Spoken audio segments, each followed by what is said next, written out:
Welcome back dear friends, میں ہوں عبدالبصیر اور آپ دیکھ رہے ہیں the smart knowledge YouTube channel.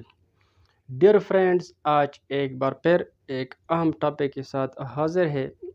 آج کے لیکچر میں ہم بایولوجی کے جو ریمیننگ برانچز ہے وہ ڈسکس کریں گے۔ تو سب سے پہلے ہمارے پاس آج کا جو برانچ ہے بایولوجی کا وہ ہے فزیالوجی۔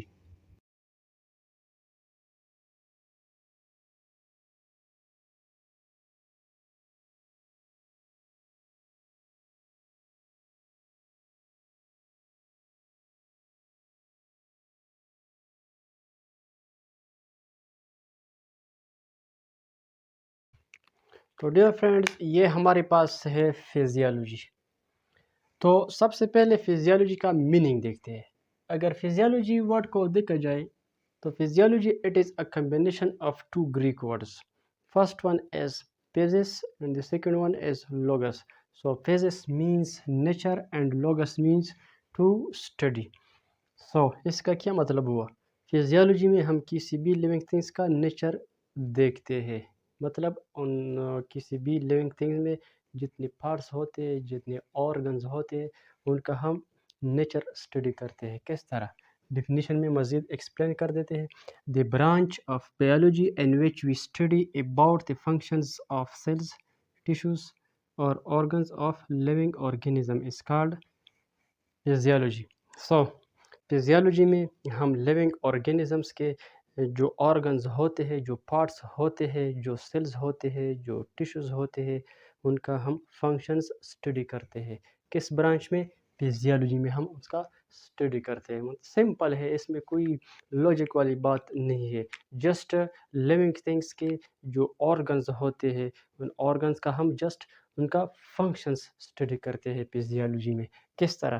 ایگزامپل کی طرف آتے ہیں، مزید انشاءاللہ آپ کو اس سے ایکسپلین ہو جائے گا۔ ہمارے پاس باڈی میں ایک دل ہوتا ہے۔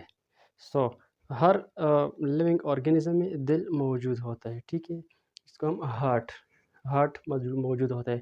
ان ہارٹ یہ ایک آرگن ہے، ٹھیک ہے؟ جب ہم فزیالوجی اس کا پڑھیں گے تو اس کا جسٹ ہم فنکشن دیکھیں گے کہ ہارٹ کا فنکشن کیا ہوتا ہے، تو ہم اس کا فزیالوجی نام دیتے ہیں۔ مطلب ہارٹ ہے، ہارٹ کا اگر کوئی پوچھے کہ ہارٹ کا ہمیں فزیالوجی بتاؤ تو ہارٹ کا فزیالوجی ہمارے پاس کیا ہوگا؟ پمپنگ آف بلڈ، مطلب بلڈ جو ہماری باڈی میں سرکولیٹ کرتا ہے، ان کو کون سرکولیٹ کرواتا ہے، کون پمپ کرواتا ہے؟ ہارٹ پمپ کرواتا ہے۔ تو یہ ہارٹ کا کیا ہو گیا؟ فزیالوجی ہو گیا۔ کوئی پوچھے کڈنی کا فزیالوجی بتاؤ تو کڈنی کا فزیالوجی کیا ہے؟ فلٹریشن آف بلڈ کو صاف کرنا۔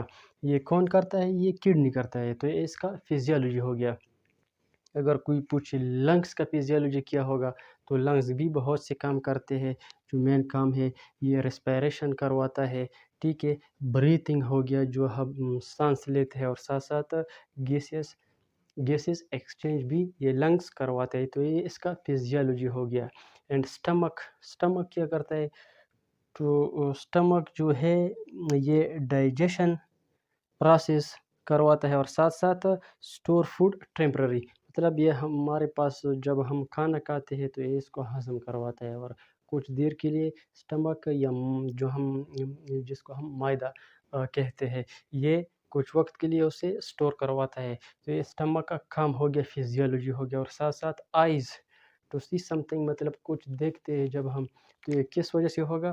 آئیز کی وجہ سے، یہ تو اس کا فزیالوجی۔ مطلب ہمارے باڈی میں جتنی بھی آرگنز ہوتے ہیں، جتنی بھی مختلف قسم کے ٹائپس کے پارٹس ہوتے ہیں، سیلز ہوتے ہیں، ٹیشوز ہوتے ہیں، جب ان تمام چیزوں کا ہم فنکشن اسٹڈی کرتے ہیں تو یہ کس برانچ میں ہم کرتے ہیں اسٹڈی؟ فزیالوجی میں اسٹڈی کرتے ہیں۔ تو یہ آپ لوگ نوٹ کر سکتے ہیں۔ اب آتے ہیں دوسرے برانچ کی طرف۔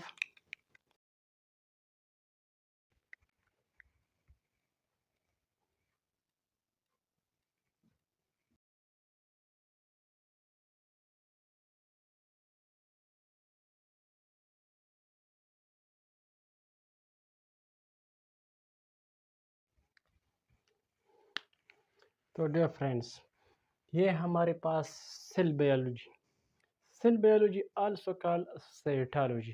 साइटोलॉजी भी हम इसको कह सकते हैं। क्यों? इसका अगर हम मीनिंग देखें तो मीनिंग में it is also combination of two Greek word cyto and logos. Cyto means cytoplasm और cell and logos mean to study. So अगर इसको हम सिंपल डिस्कस करें, सिंपल एक्सप्लेन करें सेल बायोलॉजी की, the study of cell and their organelles is called cell biology और cytology. जब हम सेल के और सेल के जो ऑर्गेनेल्स जो पार्ट्स होते हैं उनके अबाउट स्टडी करते हैं डिटेल के साथ, तो हम ये किस ब्रांच ऑफ बायोलॉजी में करेंगे? सेल बायोलॉजी में करेंगे या साइटोलॉजी में करेंगे। आप लोगों को पता होगा कि सेल क्या चीज़ होता है। सेल को थोड़ा देखते हैं।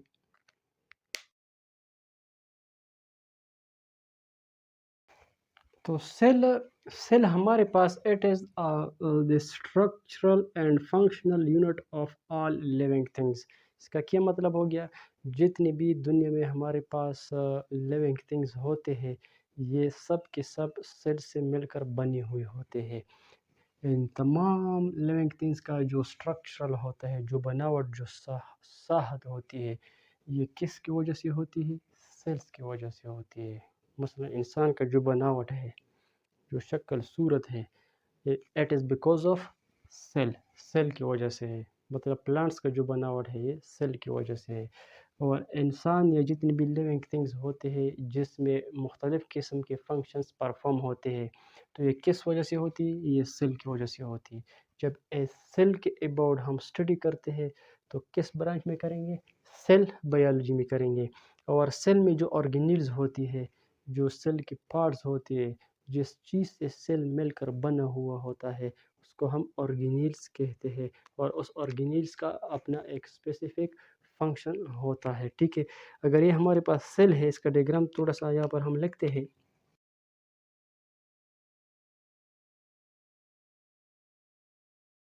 अच्छा डियर फ्रेंड्स, तो ये हमारे पास सेल का डायग्राम है। सेल में हमारे पास 3 बेसिक कंपोनेंट्स होते हैं। ये 3 बेसिक कंपोनेंट्स हर सेल में मौजूद होते हैं। ठीक है, वो हमारे पास कौन से हैं? First one is nucleus, second one is cell membrane and third one is cytoplasm. ठीक है, न्यूक्लियस जो है ये है हमारे पास, जो आमतौर पर एनिमल के सेल में सेंटर पर पाया जाता है। ठीक है, ये इसका मतलब ये सेल का एक ये बोले कि सेल का एक किस्म की यूज़ भी होती है। ठीक है, एक रिकॉर्ड होती है, जितनी भी इंफॉर्मेशंस होती है इस न्यूक्लियस में ही मौजूद होती है। ठीक है, इस तरह ये जो इर्द गिर्द जो हमने लाइन ड्रा किया है ये इसके ऊपर न्यूक्लियस के ऊपर, इसे हम सेल मेम्ब्रेन कहते हैं। सेल मेम्ब्रेन एक लेयर होती है, एक पर्दा होती है जो सेल के इर्द गिर्द मौजूद होती है। ये सेल को स्पेसिफिक स्ट्रक्चर शेप देती है ये सेल मेम्ब्रेन। ठीक है, और साथ साथ जो ये न्यूक्लियस और सेल मेम्ब्रेन के दरमियान जो खाली स्पेस है, ये खाली जगह, इन तमाम की तमाम चीज़ को हम क्या कहते हैं? साइटोप्लाज़्म। ठीक है, इस साइटोप्लाज़्म में फिर मुख्तलिफ़ किस्म के पार्ट्स पाए जाते हैं, ऑर्गेनेल्स पाए जाते हैं, जिस तरह माइटोकॉन्ड्रिया हो गया, गोल्गी बॉडी हो गई। ठीक है, ये सेल्स में पाए जाते हैं। तो ये हर ऑर्गेनेल का हम जब डिटेल के साथ स्टडी करते हैं तो ये किस ब्रांच ऑफ बायोलॉजी में करते हैं? ये हम सेल बायोलॉजी में करते हैं। ठीक है, मतलब इसका सिंपल है। जब भी हम सेल के अबाउट और सेल के अंदर जो चीज़ें पाई जाती है उनके अबाउट जब हम डिटेल के साथ स्टडी करते हैं तो उस ब्रांच को हम फिर सेल बायोलॉजी और साइटोलॉजी कहेंगे। तो ये हमारे पास सेल बायोलॉजी था, इसको आप नोट कर सकते हैं।